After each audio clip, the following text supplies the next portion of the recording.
so much, Jamie, for your talk and for the work that you do. It's my honor to be up here introducing our next speaker, Luhui Whitebear. Luhui is an enrolled member of the coastal band of the Chumash Nation. She is a Ph.D. student in the Women, Gender, and Sexuality program here at Oregon State University, as well as the assistant director of the OSU Native American Longhouse, Eena House.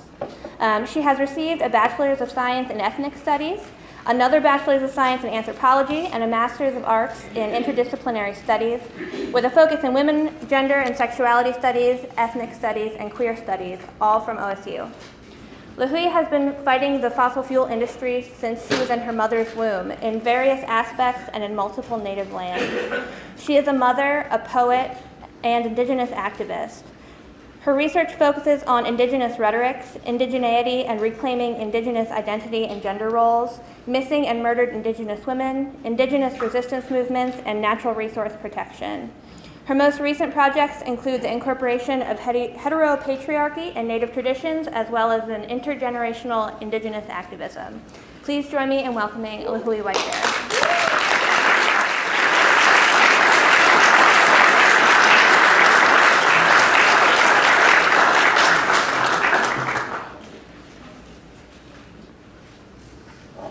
Somebody's phone's up here.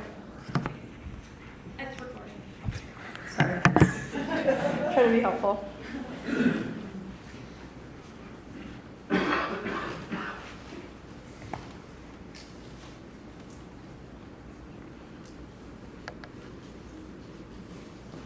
Haku, can you hear me okay? Okay. Haku, my name is Luhui Whitebear. I was already introduced, but I'm a coastal band Chumash, along with some other Indigenous ancestry. I wanted to acknowledge that today is also National Missing and Murdered Indigenous Women's Day. And it's kind of amazing that all of the things that I am involved with when it comes to activism are all today. So climate, the environment, murdered and missing Indigenous women, protecting Indigenous lands, those are all things I've been passionate about for a very long time. So I'm leaving this scarf out for the rest of the conference as a reminder of the connection between climate justice and the murdered and missing Indigenous women's movement, because they're very connected. So I wanted to start with that. And this picture up before you, also I have really bad allergies and I'm also not well, so I just wanted to throw that out there. If I sound stuffy, I apologize. I wanted to start with this picture right here of my family, part of my family when we were in Standing Rock. And it's sort of the way that I came to understand intergenerational activism as I know it now. It wasn't when we were at Standing Rock, it was after when we came back. And one of the things that took us there was ceremony. I was raised my entire life in ceremony. And that's what we went for, to offer that part of our ceremonies, which a lot of Indigenous people from around the world were doing to offer support to the people of Standing Rock. And to the, not just the people, but to the land. And so we went over there with a very specific purpose. We weren't on the front lines with everybody, but we did get there the day of the dog attacks is when it was, and it was also my daughter's 10th birthday. And so that was the day that we arrived. And it was really fitting that we came in on that day to help bring a sense of like renewal and some compassion with us because of the tragedies that had happened that day. So when I came home and I was looking through the pictures, I noticed this one, and I was like, hey, there's 3 generations in this picture. There's me, my kids, and my parents. And I was like, that's kind of heavy to see that these 3 generations have been fighting the same thing over the span of these generations. And it started before that. But then I started looking at it another way of, we've also been very resilient and strong, and we're beautiful, and it's amazing to see that we're still here. And despite everything that keeps getting thrown at us, we continue to resist and stand our ground for the rights of Indigenous peoples and lands. And so that's sort of where that came from. And also to note that Standing Rock is part of our story. We weren't there for a very long time. I don't want to claim credit that we were there forever on the front lines. We went to do our ceremony and then we went home and supported in other ways when we went back to Oregon. But I also want to acknowledge that this is a small part of my story. As it was mentioned before, I was been involved with activism pretty much my entire life. My parents actually met protesting an LNG line that was protecting what's called Point Conception, California, which is now a national conservatory. But that's actually where they met. And so it was because of that movement and because of fighting for climate justice and environmental justice, Indigenous rights, that I'm here today. In the picture it's on your right, that's my mother with one of my brothers, and she has always been a super activist in my eyes. She always came to school and did workshops and stood up for us in school for my rebellious self, telling teachers things like Columbus was an evil man, and things like that, and losing the office again for not standing up for the flag, things like that. She was a really advocate for me as a young person, standing up for my rights as an Indigenous girl that became an Indigenous woman. My father is the second one in on our Tamil, and they brought back our ocean-going sea vessel, which is called the Tamil. It hadn't touched the water in over 100 years after the Spanish came and drilled holes in them. And that was the first time that kind of vessel went across the Channel Islands and touched the water in Santa Barbara. It was my dad and my uncles and one of my cousins. He was 16 at the time. Not my dad, obviously, but my cousin was. He was the youngest one. And it sparked a revitalization of our culture for coastal band Chumash people. And they ended up doing that occupation at Point Conception where my parents met. And then later they got some property in Gaviota. If you know that area, it's called Mariposa Reina, is what it was called. Well, it's still called that exit, which means butterfly queen, because there was a monarch butterfly breeding ground in that area. Long story short, the Exxon oil company was the first one that in my life that I had experiences with extractive oil companies. They wanted that land to expand their oil refinery, and they won. And so not all resistance is necessarily met with success, but that doesn't mean you don't stop fighting. We move farther north in our homelands up farther north. But Exxon did get that land, and the butterflies are also gone along with us from that valley. And so I have a connection with the monarchs because of that and another sacred site. So if you know me, I also like tattoos, and that's what this one represents, our shared story with the monarch butterflies and Chumash people. The picture on the top is my stepdad, Dino Butler, and another father figure of mine, John Trudell, who stepped in as an uncle for me my whole life. And so that's one of my favorite pictures growing up too. John Trudell showed me how to use my voice and to stand for what's right no matter what. And my stepdad taught me a lot about compassion and leading with love. And so this is a combination of the Indigenous activists that shaped who I am, along with some of my aunties, but as far as like my parent figures, and they were always supportive of me in my efforts. This is another part of my story as an Indigenous activist. The picture on the top right there is related to getting rid of Native mascots in Oregon. So it's not quite related to environmental or climate justice, but it's part of what I did. The picture on the bottom is of a rally at the Capitol for Standing Rock to show solidarity. And the picture on the top right is actually when I was in high school. I'm the one with the cool sunglasses, the second one in from your right.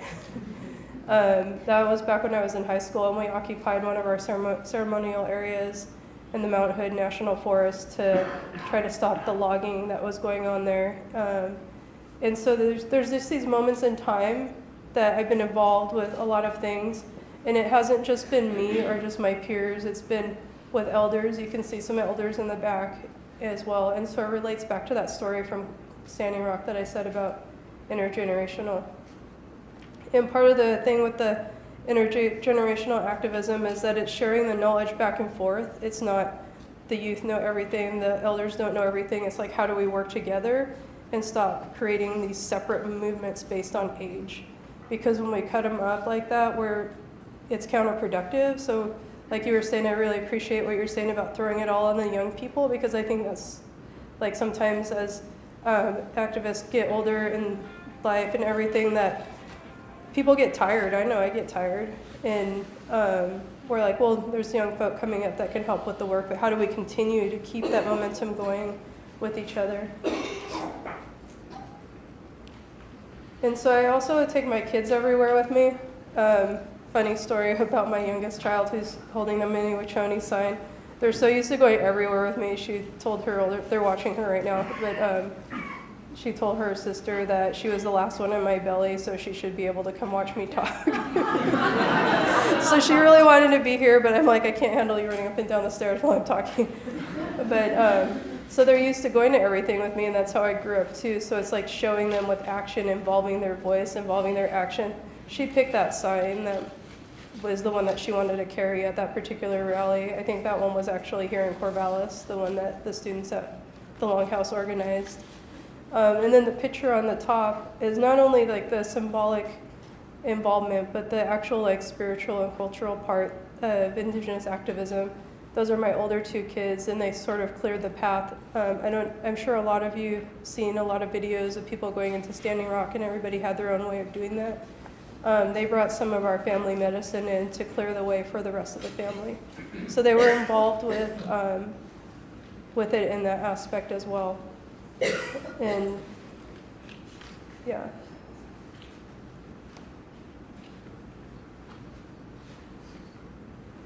And so with this one, this is at Standing Rock as well, and I kind of want to come back to that one because it is what's inspired my ideas around intergenerational activism. And that one's just with me and the kids and my parents. And the other one is when they went back and they left all of us and got stuck in a blizzard, but that was when they were over there the second time. And the continued way that elders continue to be involved with environmental justice work, I think, is really inspiring to me. And it teaches me a lot. And I pass that on to my kids, so that's where a lot of the intergenerational pieces come into play. So it's something that we've always been involved with my whole life. One of the other things I forgot to mention earlier that I apologize for forgetting to mention was the first time I actually went out somewhere was in Big Mountain, and that was to stand up against Peabody coal with the elders down there. And so my entire life, it hasn't just been like with my parents, it's been with elders from different communities, and interacting with them and learning from them and understanding the power of keeping those traditions passed on instead of looking at it as the older generation did things one way, so the younger generations need to do things another way. And I think, like I said, that causes a lot of disruption in the work that can happen instead of working together and learning from each other.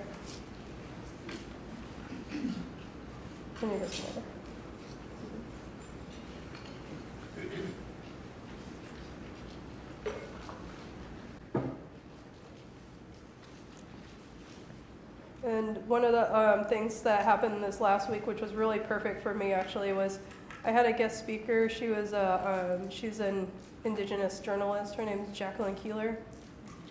Some of you may have heard of her work, some of you may not have.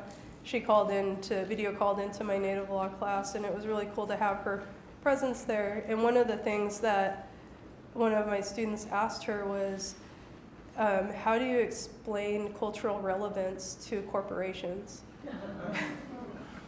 And we were talking about bear's ears. That's why she called in, because she has a book out about bear's ears, and did a lot of work around that. And I really appreciated the way that Jacqueline framed her response, and it was framed around origin stories. And so she said that the origin story of Indigenous communities are connected with land most of the time. I know with my people it's connected to the ocean and the stars as well, but it's so connected to those things that it's not separate from ourselves and who we are. And the way this is Jacqueline's explanation now again, is that if you look at colonies, the way that colonies have been established, and looking at the United States as a continued colony, it's like a settler colonial state, there's no way around that, that its foundations and its origin stories are so different. It's based on capitalism, and that's what started that colony. So how do you find that common ground between the two when they're so different? And the way she explained it to the class is like, you can't explain cultural relevance. Like, how do you explain that like the hill over there is somebody's prayer place? How do you explain that when they're like, there's oil under it though and it makes money? Like, how do you explain that? And you can't. And it's really hard to get around. So if you can't explain it, what can you do is what I'm thinking. Like, how can you make those changes that we need to make? How do you get to people's hearts in a way that makes sense to them? I appreciate also how it was explained, like, young people have all these great ideas, but they can't vote. And I also think like we put a lot of investment into politics and like in calling that power when the people have the power, right? I really believe that we have that power, and that's something that my Uncle John always explained to me, is the difference between that political power and the difference between natural power, and how it is only as real as we make it. So as a student that studies indigenous rhetorics too, I think about the power that words have and the stories that we're creating and the worlds that we're creating based on those stories. And if we continue to describe these politicians as the incorporations, like they have all the money, so they have all the power, instead of describing them as that, we can describe them as they're in control. And how do we like change that control structure? And how do we make changes that make sense for the betterment of all people? Because we can focus on one little area. Like we were talking about Standing Rock earlier, but it's such a bigger problem. It's part of the Keystone XL pipeline too, right? It's all connected. And it goes into other countries. So it's not just here in the United States. What we do here impacts everybody. And what happens in other areas impacts other people. One of the other things that came up in my class too last week, because we were talking about natural resource management, was that if, just say the Dakota Access Pipeline didn't go through, which everybody knew it was going to, by the way, but just say it didn't go through, whose land would it then cross?